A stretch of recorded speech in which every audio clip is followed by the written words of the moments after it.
I'm having a podcast. As a matter of fact, I should say, every day I wake up, there's someone.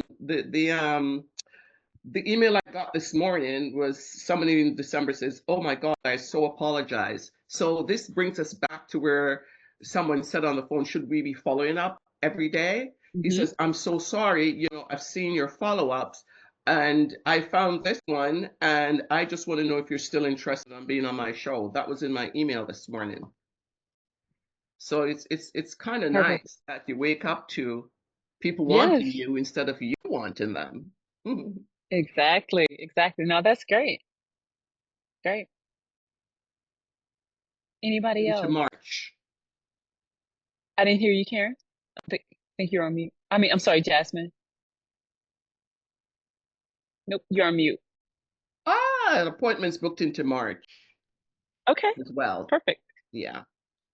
Perfect. I have a Dr. Karen podcast said it. today, and I finally got my VA into the software. So Wonderful. today, so she's starting. I have some questions about that actually for later. Sure. Let's go for it. Oh, Feel free. okay. You can ask now. Yeah. Yeah, so we're just starting, so I don't know what this is going to look like. Does she see the same thing that I see? And like when she does a pitch or a follow-up, am I going to see what she's followed up? Am I going to see her emails that she sent? Great. Great question. Because you're admin, you can log into her account. Will you pull up your account Sure. and Give share me. your screen? So this is really important. I think it was Bart or someone was on the call yesterday and mentioned that they wanted to eventually have someone work with them. So for those of you who may not have anyone that works with them right now, but are looking for that, this is how you're able to see what the people working with you have done. You just, as an admin, you have access to everyone on your team. And then we also release a new functionality where you can, where when someone on your team pitches, it is labeled as it's already been pitched by someone on your team. Jasmine, we fixed that. We fixed that for you. For other people who are seeing it who don't have a team, that has been fixed. So you shouldn't see that anymore. So Melissa, go to team. So click on yep. Okay, and then click log in as member for Faith.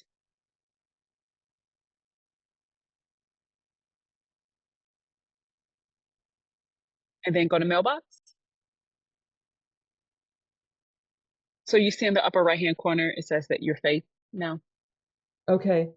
So So it's going to be a totally different mailbox. So she's not able to go in and oh, and work the sending follow email up. isn't set up. She can go into hers. Oh, you mean to work the follow-ups in your account? Right. We have to wait. We'll have to ask around about that. She, unless she has your login information, she can't log into your account. Okay. So they're totally separate mailboxes. Okay. They are. Okay. Tell me, Um, what are you thinking? What, how well, can I've we help got solve the problem? yeah, so let's see if I go back, I have to go back to team to, how do I get back to Mhm. me? Click on the, well, because you're the admin, when you click on that little arrow by Faith's name, you click back to admin. It's the last one in that row. Oh, got it. Okay. Mhm. So I've got these, when I go into my mailbox, I've got these 220 sent emails, and Okay. I would love help doing the follow-up on those. Okay. That absolutely makes sense. Let's we'll talk around about it and see what it would take for that to happen. Okay. On the tech side, that's just not my specialty, understanding how the Yeah. software is connected and works, but we'll have a conversation about it and see. That's why we love y'all's feedback on these calls. Okay. We continuously get better. And the other thing is like I have these 45 sitting in the new. Is there any way that Mhm. I can easily transfer those to Faith's account? That's a great question. No one has ever asked that of me. So we'll find out. We will find out. To my knowledge, that's not something we've done before, but we'll find out. We'll Okay, figure it thank out. you. Yep, you're Yeah, welcome. those are my questions. So now I know I just had no idea how it worked. And so now I know that they're completely separate mailboxes. So Mm. that But that Melissa, let me give you some comfort in knowing that you can someone asked in the past if the person working with them could get their branding kit so they could pitch as if they were them, yeah, she's right? already set up with my branding kit. Right. What I'm saying is that didn't exist before someone mentioned it. Like Oh, that right. wasn't even an option. And it's something new we created because people kept asking about it. So it's awesome when you all present functionalities that would be helpful and useful because we can figure out what it would take to make it happen. Yeah, no, I appreciate Yeah. how responsive you guys are. It's really amazing. Yeah, I would really love to get help following up on those 220 that are currently Yeah. You're in my excellent. sent. Yeah. Okay. Yeah, we'll have a So, conversation about it. Oh, and here's the hey, conversation. Melissa. Hey, Ron. So, I have a question. The email that you log in with, is that a personal email account or just like a made up Yeah. email account? No, unfortunately, it is my main email account. Okay. Do you have an alternative one that you don't use very much that you can just use for logging in for the next I couple weeks? I do. I have tons of emails. Yeah. Okay. So, what we would suggest is if you don't have one, just for anyone who's listening, if you signed up originally with your main account, this is just a workover until we get this fixed. Um, Sign in, use a generic email for your sign in with Google or Microsoft. And then that you can give that email account to your team so that they can do the follow-ups as the admin, right? And then they'll be able to log in and log out and even go into their own dashboard to do those follow-ups for you. Does that make sense? So Yeah. that's the current workaround until we enable pitch sharing. The issue is it's hard to share follow-ups because they may be coming from a different Mhm. email account that's not directly connected. So we had the same issue yesterday with someone, and the one list of new things, I can have Miguel to move those over to your team member's account without a problem if they're new. But if they've already been pitched, it's hard to do that because of all the logic that we use on the background. It's not just take this box and put this box in her room, right? It doesn't work that easily. There's a bunch of wires connected to that box that make a lot of other things function. So, but the ones that you haven't pitched yet, we Mhm. can have those moved. The ones that you're looking to follow up with, all you do, go ahead and share your screen with me. Okay. So this is really simple. And click on your name in the right corner Okay. for the settings.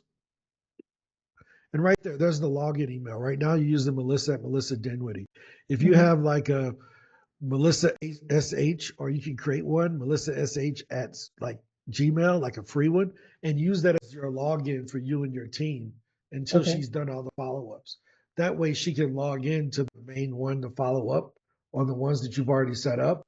But she can also log into, when she clicks on team at the top, she can sign into her own dashboard to start taking control of everything from that point. So in other words, change Just the my login. Yeah, because the login and the email, like you see this one under account, you see it says change how you log in. But now right. click the tab at the top that says emails next to account. This is the emails that are being sent. They can be separate. They don't have to be the same one that you log in with. Oh, okay. I see. So go back to account and choose a different login email. Exactly. Okay, so all I'm doing is choosing a different login email and letting her log in with that. Yep, exactly. You both Okay. will log in with that so that she can have access to that mailbox there. Okay, so she still has her team Yep, account, but we're both logging in with the different um, Yep. different login email, but it doesn't affect anything else. Nope. Okay. It's just giving her an email that without giving her your password to your main email account, right? You're Does she just need letting a her password or anything? when you connect it here. That's what I was saying. If you have an email account that you're not using, that's just a dummy account. Okay. Team at Melissa Dinwiddie, right? Uh-huh. If you were to create that and use that as the login here, you too can share the password because it doesn't have any your American Express bill, doesn't have your Right. Capital One bill, your private stuff. None of that is in that account. Right. If something goes wrong and you say, "Hey, Ron, my team member, she has my account hostage and we need it back," call me. I'll kick it out and then we'll get that rearranged. Right. So Okay. we could eliminate that security risk from that perspective. Right. Okay. Okay.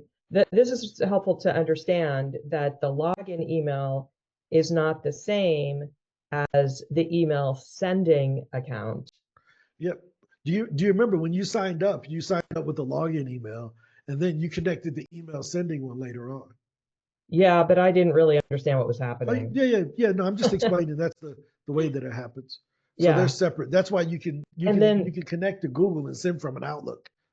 can you, while we're on this page, can you explain, do I need to, I put email reply to, I put my email address in here, but do you need to do that? Nope, you don't need to do that. It automatically is going to go to that anyway. Okay. That's just if you So wanted to yeah, send just it to a different that's if email. you wanted to send it to a different account. This is really to Okay. connect people to their external CRMs. So when someone is using Pipedrive or Go High Level or some external CRM, and they want to make sure that everybody that they pitch ends up Oh, on another email campaign or in their newsletter, we just BCC that information over to that account.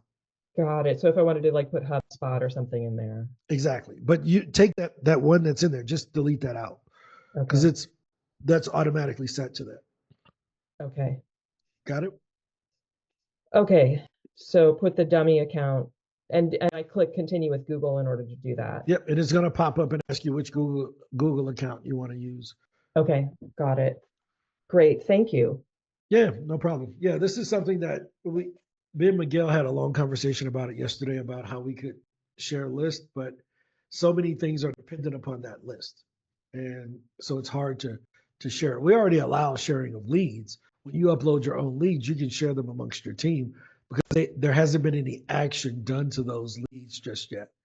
But it's once something has been pitched, there are too many wires attached to it to not cause a bunch of problems. Cool. Makes sense. Thank you. No problem. Thank you. We appreciate the feedback. Um, the the one thing that we try to do is to number one listen. If I'll give you kind of a little history lesson really quickly, um, and then this will kind of help you all to appreciate where we've come from. And while I'm doing this, Victor, you had a question. You want to go ahead? No, go ahead, Ron. Yeah, you're good. Okay, cool.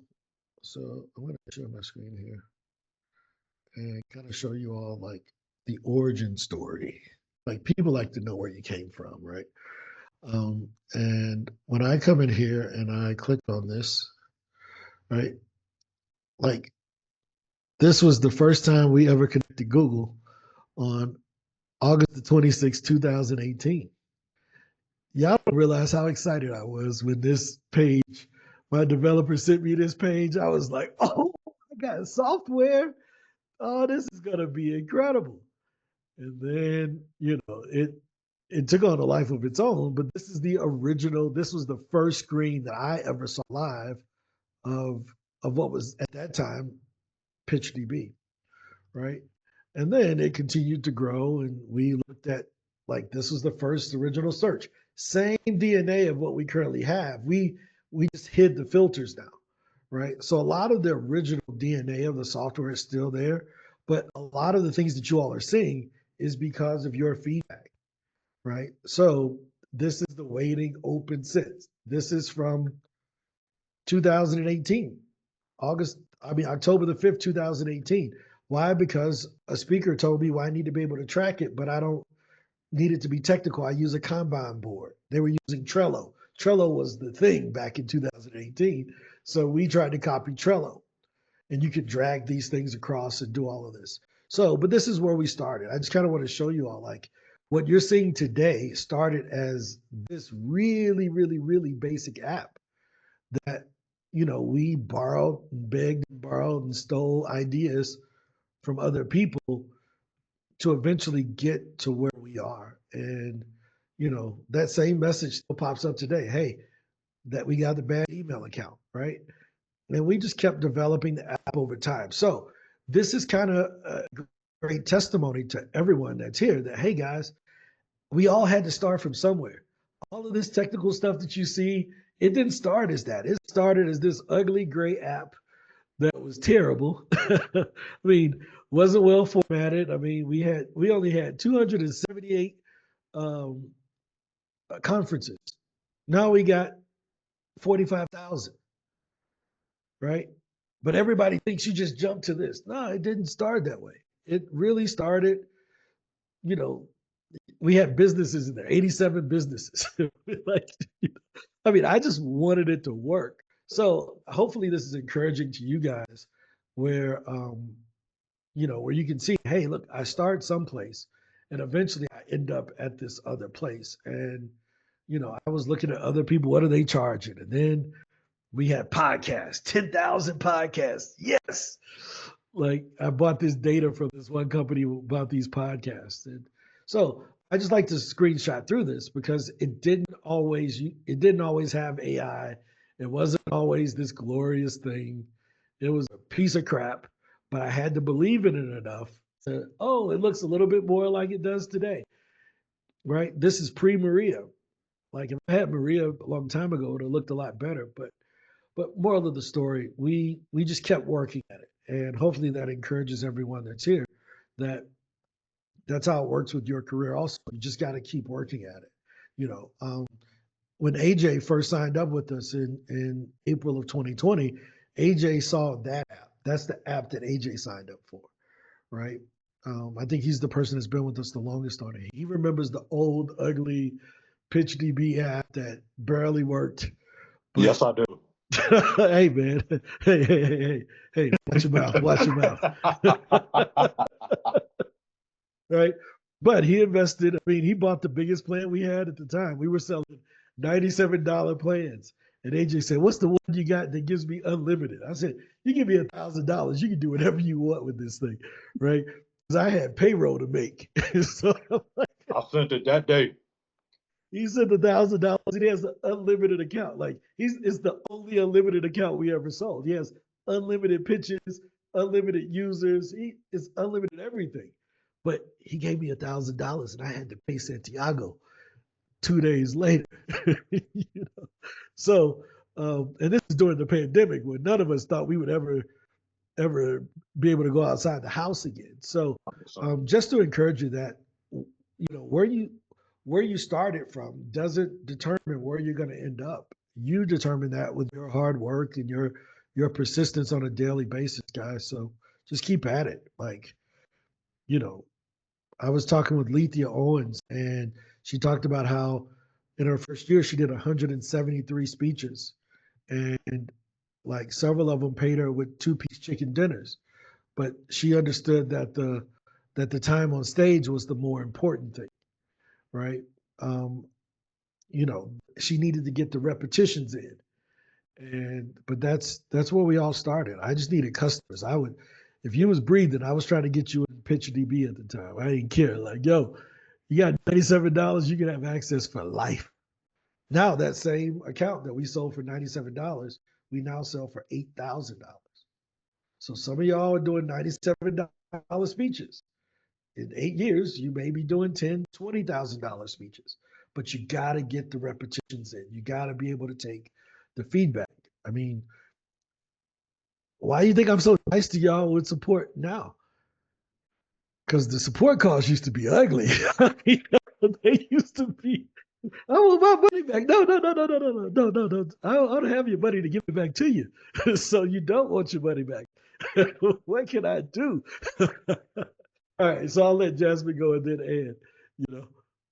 Amazing. I love stories like that. You know, you're very honest in coming on and said, "This is where I am now. This is a major." I mean, the professional association in Canada recommended me to you guys. You know, so that's a big deal. And if you look at my profile, it's under the bottom from HRPA. So, you know, you should be absolutely proud. And I love being a part of, as you know, my history is growth, right? Mhm. My boss says, there's a piece of land, build me a fitness club. You're responsible for it to finish. So it's rough in the beginning and, you know, you're open to the feedback. But what I really wanted to say, I diverted a bit, is that I don't understand now. And you're going to ask me to go to my screen where, and I'm going to do it before you ask me because I'm so proud of myself that I can do this. I just want to do it all day long. And then I'm going to find a little stick man. You're going to look at that. Remember the first time Hey, you wanted me to hey. do that? Yeah, I know you cooking with grease now. Yeah, I'm the bomb. But anyway, what I wanted to, obviously I was in the beginning sending somebody something. And let me send this email because obviously I created the email, so I might as well send it. I now it's showing me. So let me go to Yeah, it's the the email. third, the one in the Sending middle. it. You see the bar in the middle, the one next to it. Yeah, go over This, to the right just a little bit. Yep, yeah, that one. okay. So I'm going to send the email there, and so I can go to my Brandon error. Send an email. Please Yeah, try it's again. because you probably haven't logged in since yesterday, and it No, was I still was the logged window. in today. I was logged in today. I Okay, was working this morning. Ha! okay. There's some error there, but it'll I'll let try you search. But go ahead. it again and see what. Okay, Yeah, that's not a yeah. problem. Hit refresh on your screen. It's probably going to log you out. Yeah. Just hit Let me hit refresh. refresh there. If it log, usually that means that you timed out. Yep. Okay, I Yep. see. If you're not busy for an hour, it'll time you out Okay. just for security reasons. But go ahead. Okay. So what I found, you know, and I might have done something, but I was happy that it brought me to the audience that I like well-being, wellness, career, and all that. Now it's giving me recommended. Let me move you out of the way. Move you guys out of the way. I love moving you guys out of the way. No, that doesn't help. It's giving me where it say I'm just gonna hit podcast. Okay, great. And I don't mind business, but it's giving me true crime and politics. And I know I used to have all the other, you know, creative leadership and all that stuff there, well-being, leadership, wellness. But you know, it's given me, and like you always say, pitch to your right audience. I don't want to pitch just because of pitch. Management and marketing could be Well, part of here's it. the great thing about it. So those things on the right, they're just suggestions, right? Yeah, but how do you And well, hold on, they're just suggestions. So if you don't ever touch them, they will suggest something new. But here's what you do: go into the search bar right above that black line in the middle. There's a box that says search. Go uh, right up just a little bit, 1 inch higher, okay, yeah. and then now type in whatever topic you want. Okay, so if I okay, So type in management yeah, if you want. yeah, fitness and nutrition. I have done that. See all these Yep. ones, alternative health. Oh, okay, so I've done them in the past. Yeah, Business just click on it and hit search. search. Okay. And while we're at it, I'll be quick so someone else can speak. I went into I don't know, was it associations? Went into associations this morning, or probably it was media. I can't remember what it said.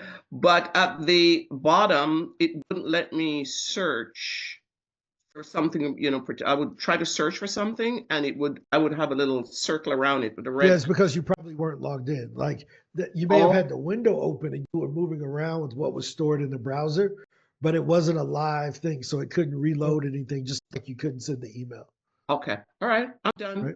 I'm out of there. Bye, No, guys. you're all good. Yeah, And what's up? I saw you had your hand up. just did that. And disappeared on us. She had to run off for And a she call. put it in the chat. Okay, all right. Yeah. She just said that your overnight success took years. Oh yeah, yeah. That It was took her statement. 8 years to become an overnight success, right? You know, but it's like a tree, right? The roots grow first, and if you don't have great roots, then the fruit's gonna be terrible too. So the roots come before the fruits, as my grandma used to say, and you need strong roots. So that's what we're trying to make sure that you all have access to. So I had a situation where I was a guest on a podcast. After we finished filming, the host asked if he could talk with me briefly. He shared a PowerPoint where he wanted me to consider using his license program um, for coaches, right? So that's interesting. So there's a thing that you will run into sometimes. Some people, um, podcasting is a great opportunity for several things. Number one, it can be used to build an audience, right? So meaning that people will listen to your podcast and they'll tell other people, or you can market it and try to grow it. You can send it out to your list, so forth and so on. So that's one way, building an audience. The second way to build a podcast is to build alliances, where you interview the people that you want to partner with in order to build that relationship and establish that relationship to build alliances down the road. Does that make sense? So I can interview Edge, or I can interview AJ, or different people that I want to work with. So then now we know each other. They've been on my platform. They see that I'm respectable. Now we may have an alliance down the road. Is that fair? So you can build an audience, you can build an alliance, but you can also build a business. A lot of people will interview people that they want as customers, right? Now, let me give you a great example of this. I built an entire business just on podcasting. Like, I've recorded like 200 episodes of a podcast I never put out. It's probably not the most ethical thing I've done, but I didn't lie to them. I basically said, hey, I'm thinking of doing a podcast. I would love you have you as a guest. And what I knew at the time was that most people, if I had to think about what does the client want, if I said, hey, can I try to sell you this podcasting software? They would say, no, I don't want to be sold any podcast booking software, right? But I knew that they needed more exposure for their brand. They needed more content at the time for Instagram Reels and all these other things that they were trying to do. So what we would do is we would record the podcast, right? And I would just put out clips, and I would give them a list of clips and things from their podcast, and even share the entire interview with them. So they got the content to use however they wanted, right?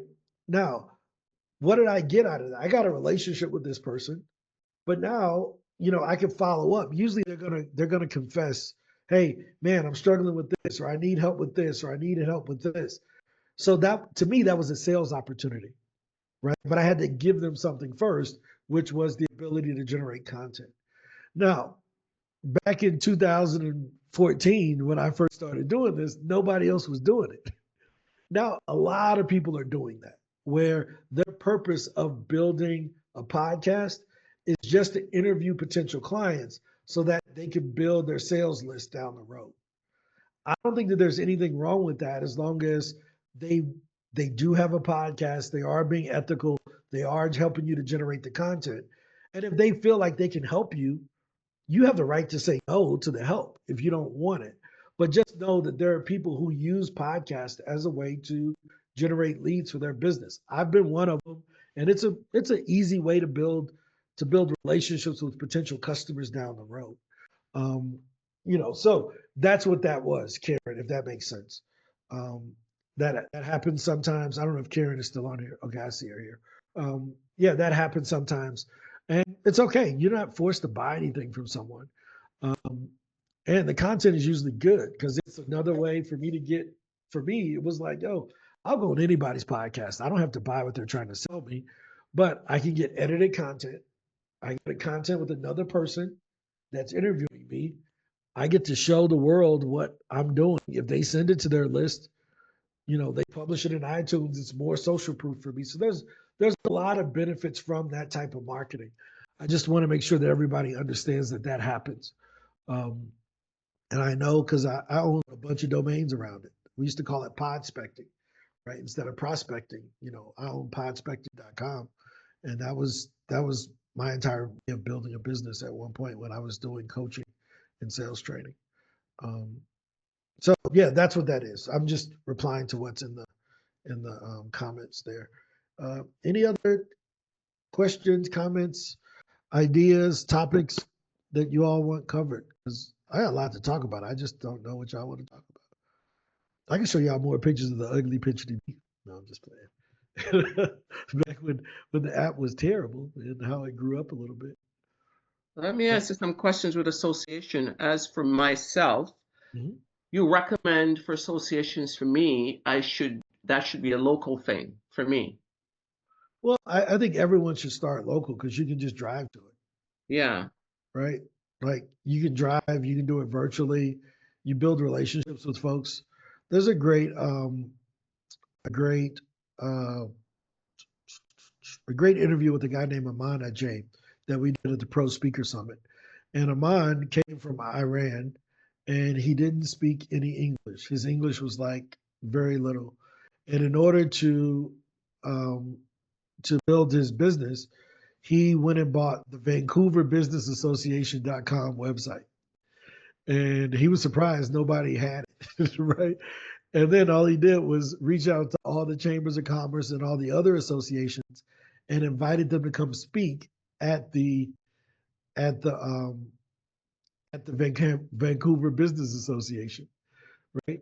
So he invited all these people to come speak at the association that he had just created. He had to send it via email because he couldn't speak English, but he could use Google Translate to write the email for him. And so he used that association as a way to get reciprocal speaking gigs and to build relationships with the other associations. Now, why do I bring that up?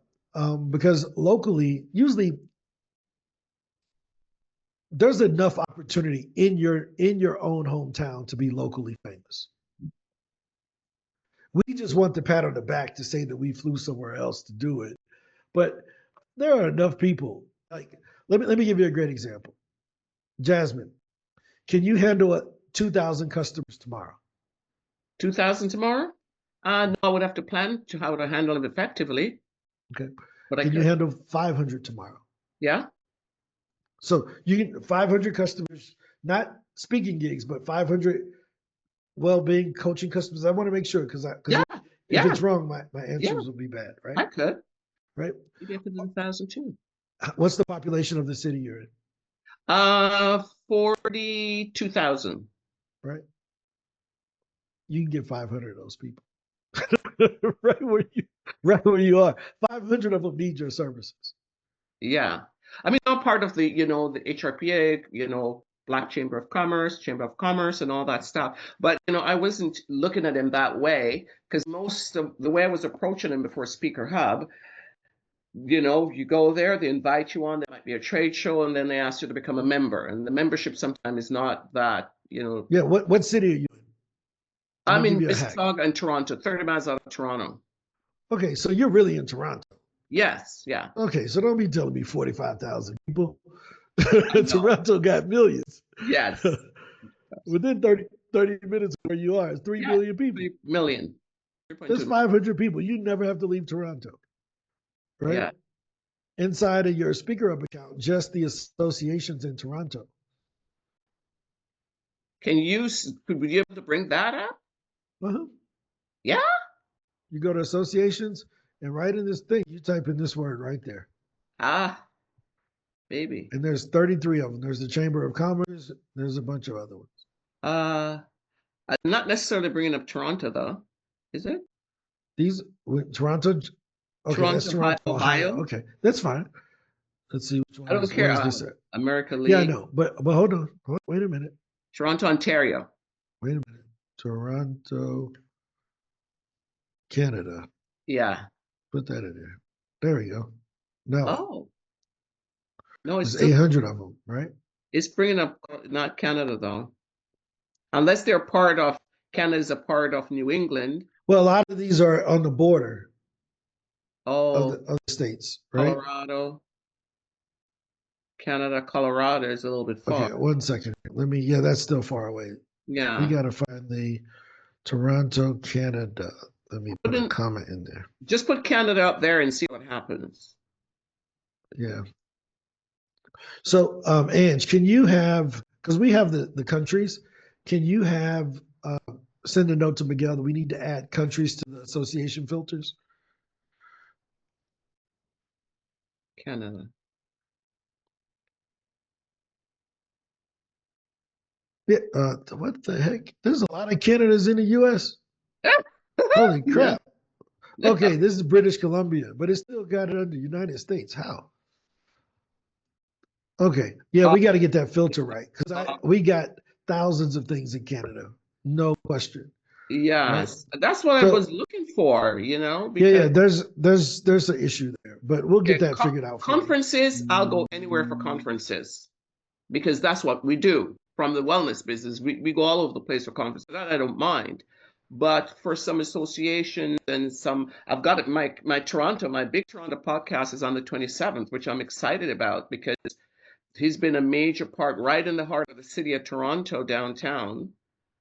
And Yeah, been so there for when 30 we get odd that years. filter, we'll get that fixed for you because we definitely have Canada in there. It's just not filtered properly.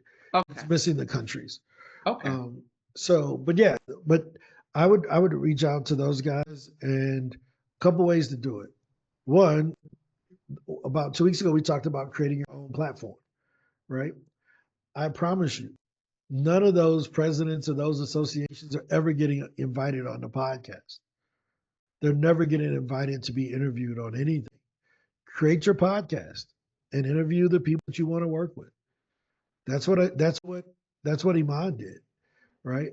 Now you have the chamber president, the insurance association president, the realtor association president, all on the Jasmine Dennis show, talking about health and wellness and why it's so important and how it affects the workplace. It puts you right on their same level, right? So that's what I really want to talk about. I'll kind of lead into this because I think this is really important. So in sales, there's a concept that I teach called the adult child paradigm, right? And I'm going to illustrate this with old school cold calling. Remember, people used to call you. So Jasmine, since we're talking with you, or if anyone else wants to chime in, if someone calls you from a number that you don't recognize, how do you answer the call? If I don't recognize the Don't. number these days, I don't. Who said that you don't, Chantel? I Right. don't. I don't. Right? Yeah, people don't recognize the calls. But before we had caller ID, you had to pick up that phone Yes. and guess who was on the other side, right? So even if you decide to answer it, there's a little bit of tension. You're like, who is this? And you're like, hello? Who is this? Who you looking for? What's this about? Right? And that little bit of tension, does that put you as the adult or the child in that conversation? So there's two parties. There's the person calling and there's the person answering. When the stranger calls, is the answerer an adult or a child? The child. Right? Okay. Who agrees that they're the adult or the child? I say the child. You're not supposed to talk to Jasmine strangers. says the child. Not supposed to talk to strangers. Right? Kevin, what do you say? I would think they're the adult because you have control of whether or not you want to hang up with them or talk. Exactly. Yeah. Okay. So the person who they want to talk to you, right? So the person who answers has all the control in the conversation. Oh, I see what you mean now. Yeah. Right? So they're the adult with the control. And how do you know it's a telemarketer? There's a dead giveaway that when a telemarketer calls you. Sometimes they mispronounce your name. They usually ask, how are you doing? Small talk and try to get friendly with you. They ask you, is this so and so? A lot of times they know your name. Yeah, they know your name, but they mispronounce it though. Yeah. And also, too, you hear a lot in the background. You hear a lot of other people talking, and you hear the call center in the background. There's some dead giveaways, right? But one of the other ones is their voice goes up. Hey, is this Jasmine? Yes. Right? And we call that the squeaky toy effect, right? So when someone is afraid and they're a child, they, hey, because they're nervous. They have their nervous energy. They don't know if you're going to hang up on them. They're trying to not sound aggressive. Does that make sense? But what they don't realize is that that triggers exactly, psychologists have said that that high voice triggers the same thing that a dog hears when he has the chewy toy. When he hears that thing squeak, he bites it even more. Yeah. Right? So as soon as we hear, hey, Ron, I'm biting that toy, I'm hanging up that phone. Right? Right off the bat, because this is a trigger that you don't know me. Hey, Ronald. Don't nobody call me Ronald. Hang up. Right? So once you hear these certain triggers in a phone conversation, you end up either in the adult or the child position as the caller. Does that make sense? But it's the same way with an email. It's the same way when you go and shake somebody's hands. That's why as men, we always say, hey, shake their hand as hard as you can, because you don't know how hard they're going to shake yours. Right? So as guys, we grip you right off the bat to let you know that, hey, at worst, we're equal. Right? The worst thing ever, some dude grab your hand. Like I used to do that on purpose. I would misgrab people's hands on purpose. It was such a bad thing to do. But you're going to shake their hand, you just grab the end of it so that they can't. I hate when guys do that. I hate Exactly. it. And it is a total dominance a-hole behavior. But I had mastered that, to do that to guys, especially if they were bigger than me, because I'm only 5'6". If they were taller than me, I'm definitely grabbing the edge of their hand like that, right? On purpose, just to make sure that they understood. Right? But let me go back to this adult child thing. So that's one of those kind of paradigms that we approach with, right? So how do I apply this to my emails? The person who is writing the long, detailed email at the, she said she's triggered, right? The person who's writing the long, detailed email, are they the adult, or are they really writing like a child in some ways, psychologically? Because they're looking for approval. Right? So all of that stuff is like me, pick me, choose me, choose me, choose me, versus saying, look, are y'all looking for speakers or not? Right?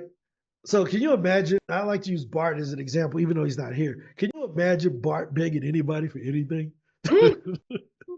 Hey, yo, can I, I was wondering if, Bart ain't gonna do that. Bart like, look, y'all looking for speakers or not? So that fit his personality to approach that way, right? As a military guy. So that adult to adult conversation is what you always want to be having. You don't want to be having an adult to child conversation because you end up getting spanked. Right? So let me show you why this works, Jasmine. When you invite someone onto your platform, instantly you're the adult, because who owns the platform? I do. Right? So even if it's President Obama or Michelle Obama or President Trump or any person, Jordan Peterson, no matter who the person is, if they come onto your platform, they can't say, Jasmine, put your camera down a little bit. I'm going to introduce you in 2 seconds, and be sure to tell your person to cut the video right here. You're like, dude, this is my show. Shut up. I don't really care who you are. Be respectful of my house. Right? If Michelle Obama went to Angela's house, I promise you, she couldn't just walk in and say, I'm going to go look in your dresser drawers to see what you hiding. If you don't sit your behind on my couch or get out, right? But you're not going to come into my place and be disrespectful. No. Does that make sense?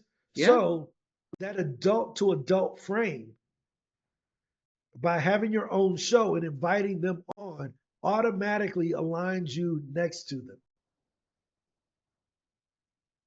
Does that make sense? Yeah. So unless they're the gender guy who's the gender thing, and they start right out of the bat, I've seen people, and I've said, I've been responsible for building over 20 successful fitness facilities. And they'll turn around and ask me, well, what did you do? Did you just teach classes? And I'm saying, no, I was the head cook bottle washer from the ground up. So you have people that will kind of sway it. For instance, the first podcast I did with with a doctor, I was kind of thrown back because I went on there. She's a doctor, so I'm respecting her, thinking she's going to be serious, and me professional and all that, not drinking no tea or anything. And the first word ever, oh my God, you're so beautiful, and it threw me because I'm not expecting that at all, right? So I had to I'm saying, well, I have to pay her a compliment back. And others say, and so are you. I cut it short and just went right into. I thought she was going to say, welcome to my, whatever. But she has the right to do that. Why? Because it's her show. Oh, so she can do that. She can do whatever she wants on her show. It's her house. But be prepared for anything you're saying then when you go on their show. Exactly. But you should also have your show, your own, to invite them on, your own platform that establishes you as the authority. Right? So let me give you a great example of this. Right? So we did this thing called the Pro Speaker Summit. Right? Pro Speaker Summit. Right? So at the Pro Speaker Summit, you know who was the least experienced speaker up there? Me. Joe. I was the least experienced speaker out of all of these speakers. Wow. Right? So we had 37 speakers, television stars. Ross did 130 gigs last year. She's the president of the Global Speakers Association. These are really experienced people, right? Yeah. So how did I make sure that we were seen as equal? I interviewed them because this is my show. I invited them to my show. So what ends up happening is that when people go to their things and they see me on all of them, well, this Ron's platform, they wouldn't be here if they didn't respect them. So then my talks got more attendance than everybody's. I had the highest attended talks, and I talked 3 times every day, all 3 days of the summit. But it was because they were like, well, if he on there with this person and this person, he must know what he's talking about because they just don't get on there with anybody. Does that make sense? So that's the power of having adult to adult conversations versus asking someone to put you on their platform. You can also have your own so that you can align yourself with your peers. People are going to put you in a box anyway. So you may as well build your own. I'm going to build my own box and tell you to put me back in my box. Right? So everyone here, Kamanzi is way more famous than me, way more popular than me, all of that. I mean, he writes for 90 magazines. He's, done millions of dollars in consulting work, all of these things, but nobody knows that we're peers in reality until we show up on the same stage. Now, behind the scenes, we're business partners, peers, everything is great. But to the public, this is the great Kamanzi, right? Right? Stan Pearson, 60 universities a year. Wow. Speaker coach, works with everybody, runs a speakers association. Wait, Ryan? Now we're equals. You see how that works? So you got to have your own platform. It doesn't have to be putting on some summit, but just having a podcast to invite other people onto. Right? Now, this is some more kind of high level sales stuff, right? So when we did this, who do you think one of the final people that we were able to get for this? Les Brown? It was Les, right? I missed that interview that day. I couldn't get on for some reason. Log in. It's still up. You can still go watch it. The replays are up, right? Okay. So one of the things, I never thought he would come onto our platform. I thought he was way bigger than Ron. So we were having a conversation one day. I'm like, yeah, we got the summit coming up. We got 37 speakers and it's going to be great. We've invited, we got 1,000 registrations, this and that. And he was like, dude, I'm insulted. You didn't invite me to speak? Like, am I not? And I'm like, dude, I didn't think you even wanted to. He was like, heck yeah, I want to help more speakers. I got to be able to do this, right? I want to get in front of more people. So I said, well, dude, you can do it. Like, of course you can do it out of everybody, right? Okay.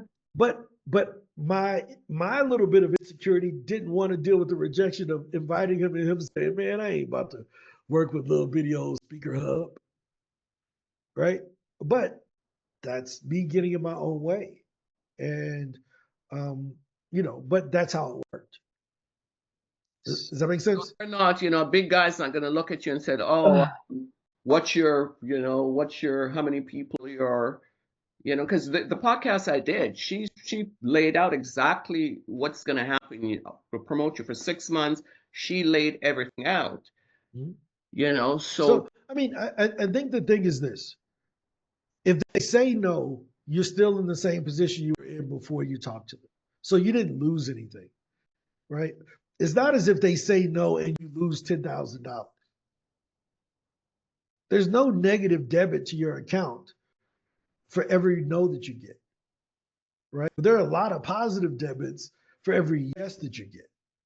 Positive credits, I should say. Let me get my banking stuff right, right?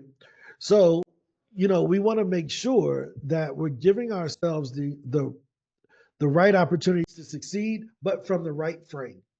So when you mention associations, those association presidents and treasurers and marketing people, they're never getting invited to do anything. They're never getting invited to do anything. They're the president in title only. But by recognizing them a little bit, they happy. Yeah, I was on Jasmine's podcast. We had a really good conversation. She should come in and talk next month. Boom, you're in. fabulous. Great nugget. Does that make sense? Makes sense. But we got to understand that we always want to be having adult to adult conversations. We don't want to sound like we're begging somebody for their approval, right? We got to approach it as an adult. So to circle back to how this works over the phone. Back in 2000, when I was a financial advisor, I was still in college, so I didn't have any money.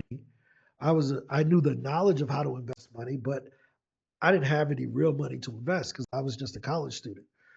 Financial advisory is one of those professions where you can be poor and still give rich people financial advice. I don't know how that's possible ethically, but it is possible. Okay. The average financial advisor fails out. 95% of them fail out in the first year because they don't make enough money. Right. So, yeah, 95% of financial advisors are struggling financially to the point where they have to switch careers in the first 12 months. Right. So when I first got into that business, we had to cold call. And you're calling people and you're like, dude, I'm tired of people hanging up on you. And at the beginning, they just let you get hung up on, right?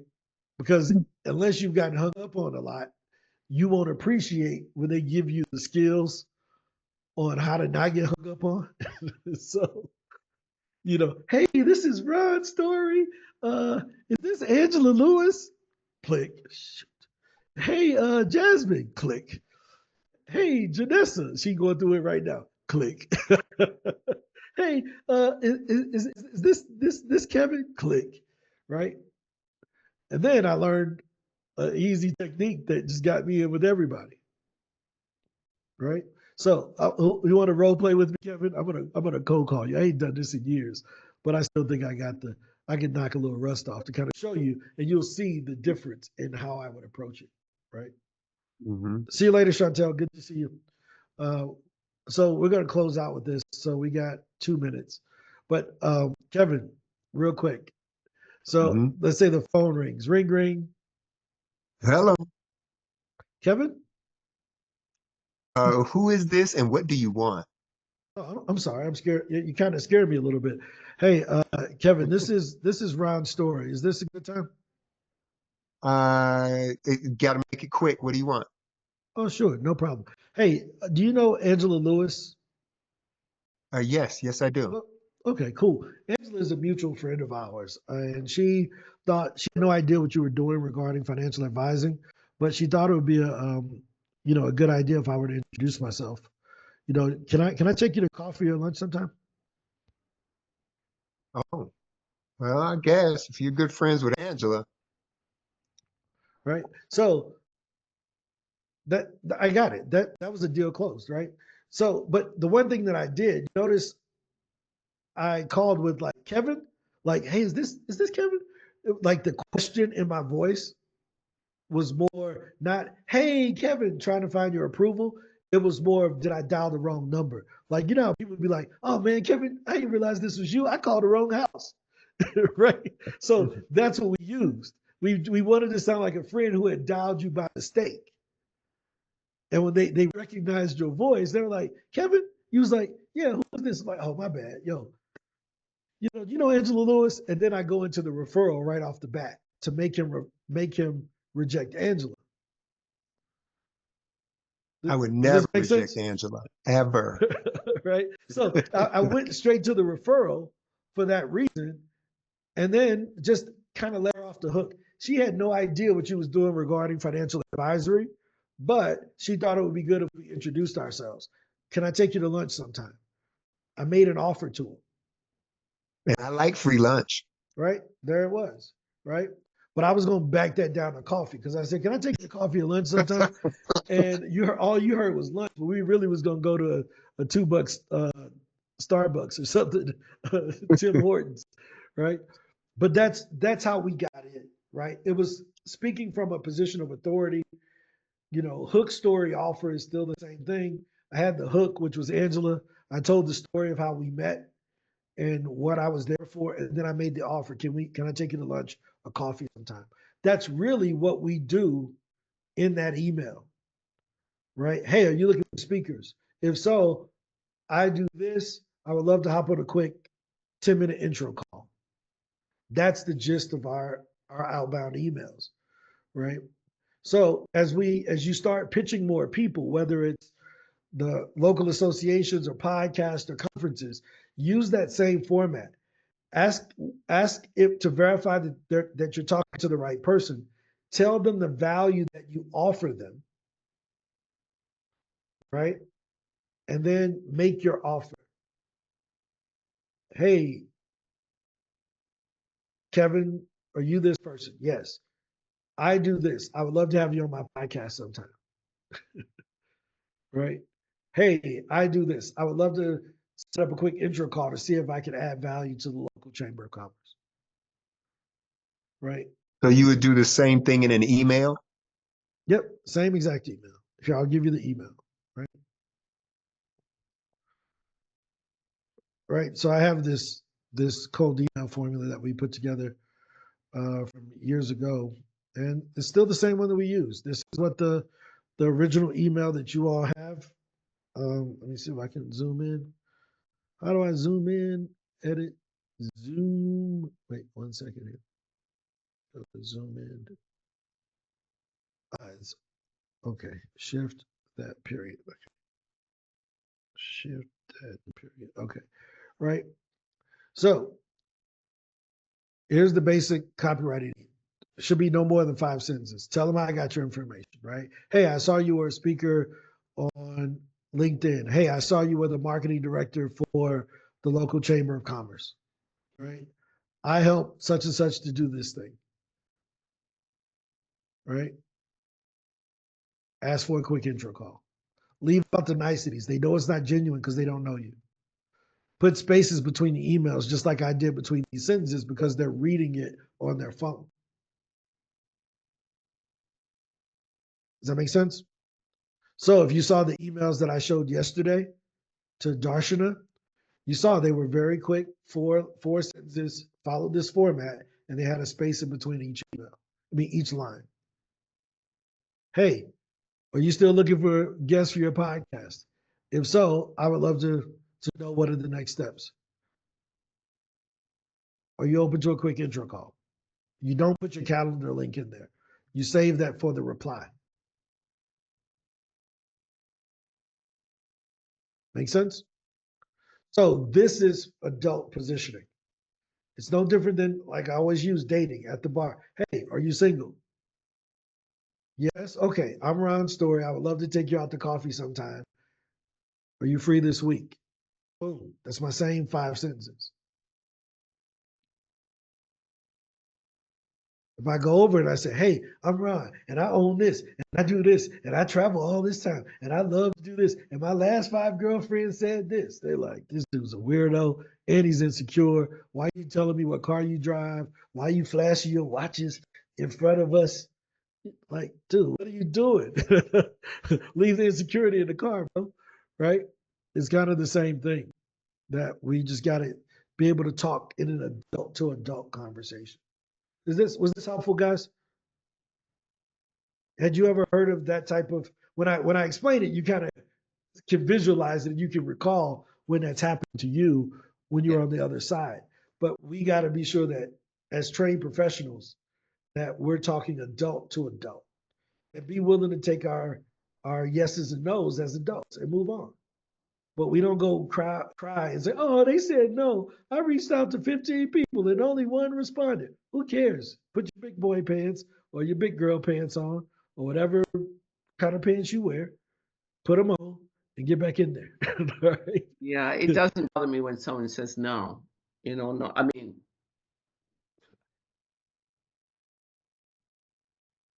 this We is can't hear something you'd get all the time in the business I was in. No, so it doesn't bother me. And I'll send a nice email after. Thank you for taking the time to speak to me for 5 minutes. Bye. Say, Miss Prudent. Call me Miss Prudent. That's funny. she said, I get triggered. That's funny. No, I get it. I mean, hey man, everybody has their own triggers these days. So the right order is to first ask as if, am I speaking to the right person? And then tell them what value you offer and then drop the name of the mutual friend. If you have a referral. Okay. Right. So I would mention the referral first before you talk about your value. Because Okay. that's the strongest thing you have. Right. If you remember in our call, I said, Kevin, you was like, yeah, make it quick. I'm like, yo, do you know Angela? Because that's the strongest thing I got is Ange. Okay. Right. Or do you know AJ? Right. You lead with the referral that they already have a relationship with. Right. Now, here's one of the coolest ways to get referrals because you'll hear people say, well, I don't have any referrals. Nobody referred me. What you do is every time you meet with somebody, you take a list of the top 20 people in your city that you want to meet. Right. And you ask them, you say, hey, I'm going to be meeting with these 20 people. Do you mind if I tell them that you and I met? Now, how many people in Toronto know Jasmine Dennis? We can't hear you. Not 3 million people. Not 3 million. No. But a lot of them know somebody named Jasmine. Yeah. A lot of them know somebody with the last name Dennis. So they're gonna be like, Jasmine Dennis. They don't want to be embarrassed. They're gonna say, yeah, what you need? So we found just saying anybody name. Yo, I talked with Tom over at Northwestern Mutual. Okay, what's this about again? And then you got them, right? Because they don't really know. We know too many people. We know way too many people. Like in my phone right now, I got like way too many contacts. I think I got 4,000 contacts in my phone. Let me see what it says. Let me see if I can scroll down. I think I got, yeah, 3,200 contacts in my phone, right? I don't know if y'all see that, right? Mm-hmm. But yeah, I got 3,200 contacts on my phone. So out of 3,200, I got 18 Jasons in there, right? I live in South America. You know how many Vivianas I got on my phone living in South America? 2 of them work in my house. It's like, so how do you phrase that question? Can I use your name how would you say that? Say that again. Yeah, I'm going to be meeting with these. Hey, Kevin, I'm going to be meeting with reaching out to these 20 people sometime this week. Do you mind if I tell them that you and I met today? Oh, okay. That's a good one. Right? So I don't need their approval to call those people. I'm calling them anyway. I already told them I'm already calling these people. I just want to be able to mention that you and I met, right? And then when I reach out to Ange, I say, "Hey, Ange, I met with Kevin Hempstead last week for lunch, and your name came up. It did when I brought it up on this piece of paper, right? Came up when I brought it up, right? I met with Kevin last week, and your name came up. He had no idea what you were doing regarding financial advising, but I would love to take you to lunch or grab coffee sometime just to do a quick intro call." That's how we got in it. That's how I went as a college student that was poor from East St. Louis, had never made more than $7 an hour, to being ranked number 55 in Northwestern Mutual, just from following that script. Right? There was 1,500 college students. I sold number 55, so top 10% of those, top 3% actually of those college students um, that sold. So, but that came from just me mastering that. I mean, I've called NBA players, NFL players. I've been hung up on by the best of them. So you ain't gonna scare me. I Well, called Tyler I you Perry. know, I called Tyler Perry's office. I called everybody. Like, I tell when we have time, I'll tell you the amazing Oprah Winfrey story that I had, which is all I, right, we I got 3 minutes, so you can tell it right now. I have you have 2 minutes. Okay, Yep, so before my next call. So go ahead. I Talk. was working for Mr. Bad, the first wellness centers that I had, and he was one of those persons. I think if I wasn't there doing it, it was a fall apart, and it was never going to. And he was Mr. Canada, just won the Mr. Canada contest with Arnold Schwarzenegger and all those people. So he was cocky, he was really aggressive. And I sat down one day and I wrote a letter to Oprah because I thought Oprah, would not to be on her show, didn't want to be on her show. I just had to write somebody, and I figure she's always prided herself on not telling people her business. So the first words I said, I don't, and I was crying when I was writing it. I said, I'm just in this situation. I love what I do, but my boss is just, I can't even go for coffee. I have to send somebody for coffee because he wants me in the location all the time. And I wrote a long letter and I said, all I want you to do for me is to let me know you get this letter. God, probably broken English and everything because I was in a state of whatever. And, and I used to tape all her shows because she was a bomb for me at that time.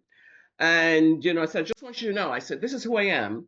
I put on my suit. I go to corporations. I talk to them about health and wellness. I have to fill up empty fitness clubs. So when they open, we have memberships. And I said, when I come back in the afternoon, I put on my workout clothes and I teach a mean aerobics class. But, that's how I describe my work day to her, right? Didn't think of it. One day, and if you guys Google her, it'd probably come up.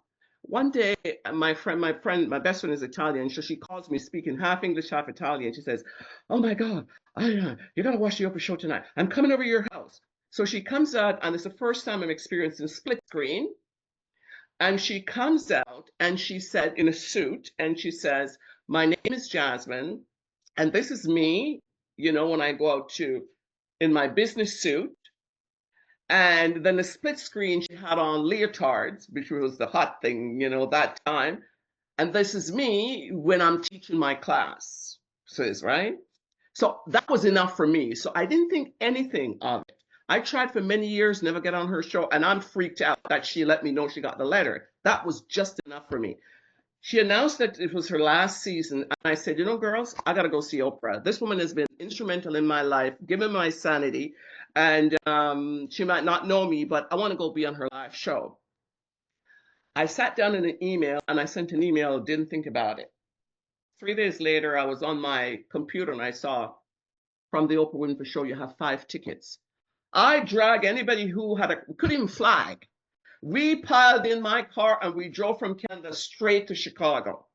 So I got to this gives me goosebumps every time I tell the story. So we got to Chicago, we got to the hotel that she recommended, and here we are in this, we're gonna go see Oprah show tomorrow. All we could think about, are we gonna get a car? Are we gonna get this? But anything else. We just were so fickle that are we gonna meet Denzel? Oh my God, what do you think it's Denzel? And we were all night we stayed up thinking what's gonna happen the next day. So I was on this high that nothing could give me this high. We got to the show, you lined up, they take your phones. My daughter was there, some friends of mine were there, and we are lined up to go see Oprah.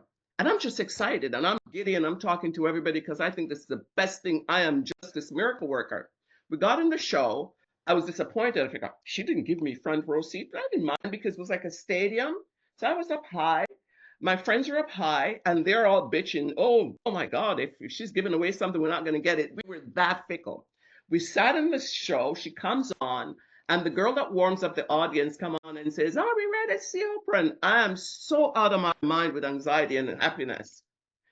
So she points up and she goes, "You, like the price is right. Come on down." And my daughter saying, "Don't tell me you embarrassed us, Mom. Did you put your phone in here?" And everybody's freaked out that she's calling me down to the stage. We got to the stage and I'm sweating in every part that can sweat. I looked out on the audience and they're all excited. She says, "I want you to introduce yourself and tell everybody who you are." I look over and I saw Oprah looking through a glass window on me. So they connected. And I said, "My name is Jasmine Dennis." And Lennox had just gone, had just, not in Canada anymore. I'm real estate. And says, "Now I want you to warm up this audience the best way you can warm, because I know you can do it." Because they remember, and I taught classes, right? And you just have to tell me fitness, and I turn into somebody else, Sasha Fierce like Beyonce. I just went nuts on that audio, on that thing, and and Oprah's looking, and I don't know who else was behind there. The show started, everything was fine. We got the two most boring shows that day. It was something about geishas and something about boring. And we're all disappointed. No cards, nothing. We leave to go back to my hotel. The concierge says, "Your party is taken care of, dinner and everything. Don't worry about it," right? But no, we didn't get back to the hotel yet. At the end of the show, she says, "Party of Dennis, stay behind." And I said, "Party of Dennis, stay behind. Okay, we can't go anywhere." I said, "You were coughing, you were doing this. They're probably going to reprimand us." When everybody left, she says, "We go to a Sirius XM radio next door to do an interview on the Oprah experience." I died and I went to heaven. From spending 25 years never getting on her show, I mean, timing is everything, to being so when Oprah was leaving the stage after the interview, she looked up at me and she did like a wink or a head.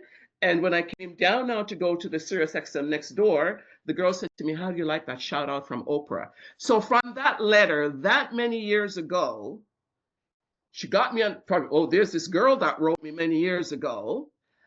Now bring her to the show. Bring her in, let her be a part of the Oprah Winfrey warm up. I wish it was on TV, but the Oprah Winfrey warm up, to the fact we go do the recording on the Oprah Experience, and she's there for the Oprah Experience for XM radio, to dinner that night, which was, we thought we had to wash dishes because we couldn't believe we're in a private area with a guy standing there with a napkin over his arm, and nobody wants to order anything big because we don't have the money to pay for what's going to be coming on the thing. To at the end, when we're leaving the tip, and the guy says, "Oh, no tip," and we left half a bottle of wine, and the guy says, "You got to finish the wine." And when he said there's no payment, everybody started ordering more. So it was just an amazing experience. These are some of the things that happen in life. No, that's incredible. That is bananas. That's the way to end the show right there. That is it. Somebody has their So, hands up. high five, high five. That was incredible. Yes. So, no, I mean, but you just never know. It's the effort, right? It's so to sometimes, do. The moral of the it's story is the don't action. be afraid to ask. What you just said. Yeah, don't be afraid to ask. You gotta put yourself out there, right? And a lot of dreams go to the grave because the person didn't open their mouth. So